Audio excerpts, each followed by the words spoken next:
Kendra, it was so good to have Woodlawn kids so involved in that service yesterday. It was so fun. We laughed. We laughed harder than we've probably laughed on a Sunday. And it wasn't just, the fact that they were on the platform singing and playing instruments, offering declaration, Oh, yes, so good. giving our Beyond moment. Britton and Malachi were just amazing. Isn't it cool to see the church of today, like the kids involved in our service? And isn't that important? It's so important. It's truly such a blessing to see them up there. And also I get to see them week in and week out, Wednesdays and Sundays. And so to see them up there where it's like, I'm so proud. I have such a pride to, watch them say the offering declaration. Like they all know that by heart. And so to get one of the kids up there to say it in the mic with the whole entire congregation was so cool. So just to see them be so incredible. It literally screams to our church that we believe in the next generation. Yes, absolutely. And one of the core values of Woodlawn is we invest in and promote the next generation. And it's so cool not just to do that on a Wednesday at a kids service or, a kids class, but to do that in the main auditorium with the entire church involved. It speaks louder than words. Yeah. And that was fun. They did such a good job yesterday. I was so appreciative. And Lord have mercy, I was very scared whenever I decided to do the Noah reenactment on stage. Not planned, not rehearsed. Not rehearsed. In any way. No kids knew they were coming up there, and but they stole the show. Oh, they did. They did so good. It was fun. It was fun watching them kind of feed off of one another. Oh, yeah. The energy, and that was fun. But you and Chris are doing a phenomenal job with Woodlawn kids. I'm excited about the future. I'm excited about the new building. Oh, we're so excited. Our Beyond campaign is going to provide us a brand new kids facility with a new kids auditorium, classrooms for every age, and then it will turn our existing kids space into room for our student ministry to grow. Yeah. And so super excited about that. And thank you for joining me today. Yes. Yeah, this is going to be fun. I just thought it would be cool to invite you to the studio, being that kids were so involved in the service yesterday. Yes. And we're in the third week of Family Month. Welcome to Woodlawn Talks. We are glad to have you back today. And our goal is to just put feet on the vision and the word of Sunday. How do we live this out? How do we practically take what we preached about, what we taught about, and how do we apply that to our lives? And so today, Kendra is here, and as a kids pastor, you are dealing with the children of the families and guests of Woodlawn on a weekly basis. We do kids service on Sunday. Right now, we do every other Sunday. Our goal is to get to 3 Sundays a month, and we will make the first Sunday Family Month, or Family Sunday, where all the family is in the auditorium, and then the remaining Sundays of the month will be kids church, and then we do the same thing on Wednesday, first Wednesday worship, where everybody is together, and then we do classes on Wednesday nights. So excited about the future of kids ministry. But Kendra, I want to start here. I promote and preach all the time that strong families make strong churches. Right. And we get that so out of balance where, so much responsibility is put on the church that strong churches make strong families. But that's just not the way God intended it. Right. Strong families make strong churches. And so it's our goal to put the tools in the hands of people and families, husbands and wives, mothers and fathers, to build strong families. And so that's what I want to talk about today. And I want you to speak from, number one, as a parent. Yeah. Okay. Number two, someone that was raised in a apostolic home. a Christian home. And then number 3, as a kids pastor, somebody that deals with these heathens every single Not week. they're angels. I know. We get to see the good and the bad. But I preached Noah yesterday. Yeah. And I love the story of Noah. It was my favorite Bible story growing up. Just love everything about it. And we know that Noah, in a world full of sin, he found grace in the eyes of the Lord. The Bible talks about he was a righteous man, but he went against the grain. He went against the culture to be righteous, right, and to lead his family. I even preached yesterday about as parents, we have to lead our families. It didn't say anything about Noah's family being righteous. It was Noah that was righteous, and as a result of that, he was able to lead his family. How can families today stay strong in their beliefs in a culture, in a world that is so pulling against them? Yeah. The story of Noah is such a cool story for kids and adults alike. I love the story of Noah. It teaches us so many things. But I think from a parent's perspective, we have to let our kids see us prioritize our walk with God, our relationship with God. And what does that look like for you? For me, growing up, my dad was a preacher of the gospel, and I never questioned whether or not he had a daily walk. I never had to wonder if he prioritized that, because either I saw him prioritizing it, I saw him actively praying, reading the word, studying the word, or I saw evidence of it, whether that be, his Bible and his study tools out on the desk, or, laying on the nightstand. So I saw evidence of that. So I think it's so important. We have to let our kids see us with their eyes, prioritize that walk with him. Yeah. And that's, I may be even mentioned this in our last podcast. So much of that is caught rather than taught. Whenever you see your parents, acting a certain way, prioritizing prayer, the word, you don't, maybe there's not a lot of families sitting around the dinner table doing a Bible study. Mm-hmm. But if your children see you doing a Bible study, then they are more prone to want the word to be an active part of their life. If they know you're praying and it's a priority to you, then they're going to catch that. Yeah. And prayer will be a priority to them.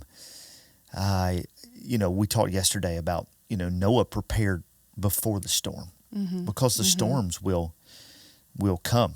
Like it's inevitable. Right. Trials and tribulations will come. The hard times will come. Even in raising children, it will come. Like there's no way around it. You're going to have rebellious kids or teenagers, or they're going to go through a season or a stage of life that is more difficult than most. And so it's important that we prepare before the storm. Noah did that.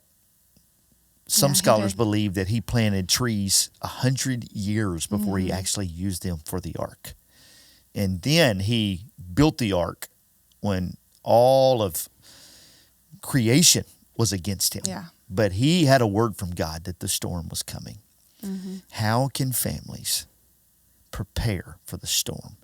Spiritually, emotionally, practically. Practically, yeah. Speak to that, Kendra. Everything. I mean, I think as far as answering the practically part of that question, we live in a world where quite literally everything is at our fingertips. I mean, everything. And so we really have no excuse as far as, discipling our children, because we have everything that we could possibly need to do that. Even if we maybe don't feel equipped to do it, there's so many tools that can assist us in that, and not only grow our faith and grow our knowledge, but help us grow our children's. And so, I mean, from, Bible studies to devotionals to YouTube videos, I mean, we have everything we need to be able to do that. And, emotionally, I think it's so important, and spiritually, I think it's so important that we have that we foster an environment where there's safety, where our children feel comfortable and safe asking their questions. There's so many questions. I mean, I have a 6-year-old or a 7. Oh God, he's 7, not 6 anymore. He's 7 now. I have a 7-year-old. He will be 13 tomorrow. I have a 13-year-old. I have a 7-year-old boy and a 13-year-old daughter, and two totally different parenting two totally different ways Chris for both and of them. Kendra. Yes. Well, yes. And, we have to parent our 7-year-old, of course, different than our 13-year-old, but they both have questions. They both have concerns. They both have things that, maybe they've been asked and they don't know the answer. And so we have to make sure that we have an open communication, a safe environment that they can come and ask their questions and be vulnerable. And that when there's, mistakes made, that there's love and mercy given. And so, I just think that you have to have an environment where, you're encouraging and nurturing strong relationships with each other, and so that you can then encourage and nurture a strong relationship with the Lord. Yeah. You said something that intrigued me, like you parent differently. Yeah. And Holly and I have talked about that a lot. Like, we definitely have to parent our children differently. Oh, yeah. What do you mean by that? Like, how does that relate in a Harlow and Judah kind of way? Well, I have a boy and a girl, so there you go right there. I mean, parenting a boy, totally different than parenting a girl. Which one's easier? Oh, Harlow's easier for sure. Oh. She's always been easier from the moment she was born. She's just a tender soul, she wants to do right. She wants to do right. She wants to. Judah doesn't.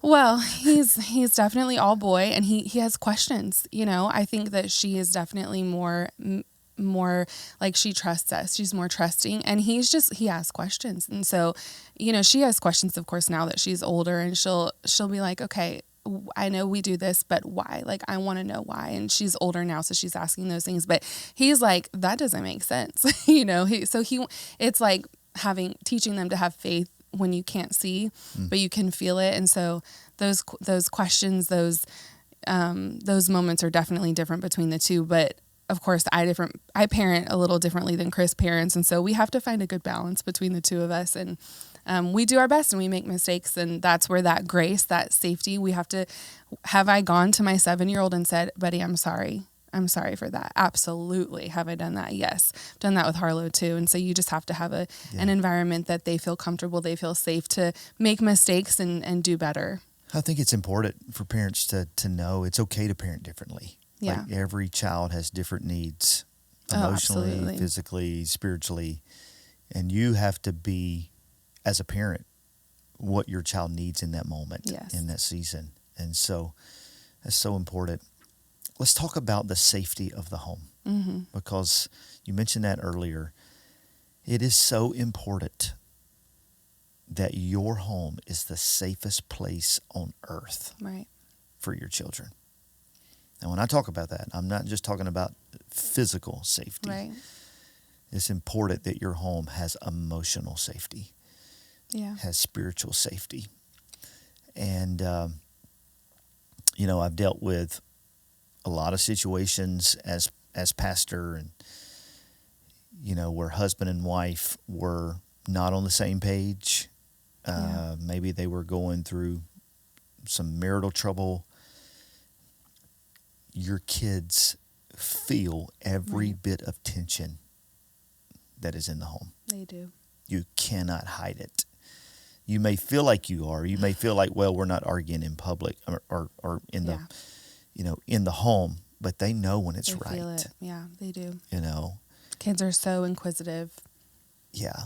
And here's the deal. This is what I want to say. They know when it's wrong, and they know when it's right. Yeah. And there is something safe about a home that is right. Yeah. It makes our kids uncomfortable, but Holly and I do not mind kissing in front of our kids. Oh, no. Like, I want them to see us embrace. Yeah. That lets them know, oh, Mama loves Daddy. Absolutely. And Daddy really loves Mama. That's probably what they sense. But tell me, how do we make our homes the safest place it can be? I go back to, being able to foster an environment where they feel comfortable asking questions and comfortable maybe expressing or sharing their mistakes.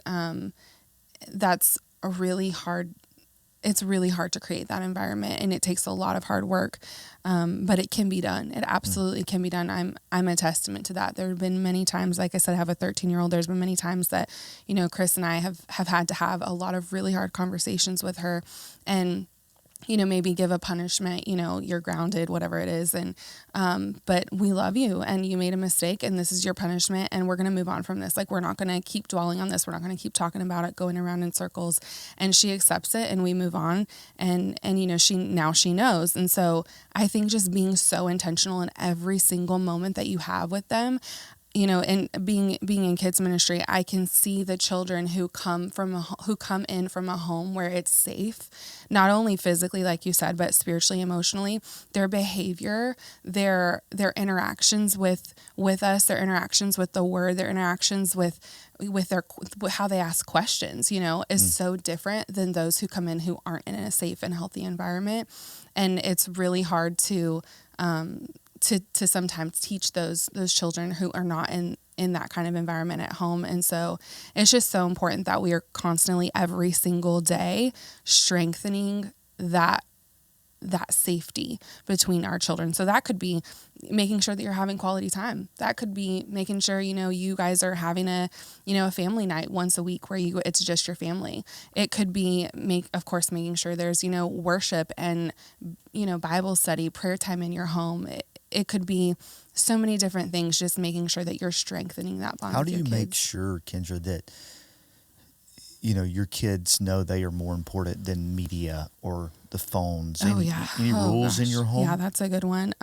Yeah, of course, there's definitely rules for us. And of course, every family is different. I go back to, families' personalities. What is your family personality like? What's your family's interests? One family's interests may be outdoorsy stuff. That's not us. We're not the hiking family. We're not the outdoorsy You're the Disney family. World family. Yes, absolutely. We're the let's go to the jump park in Hattiesburg family. So and go to Ed's Burger afterwards. So what does that look like for your family, and just make it fun for you guys, make it work for you guys.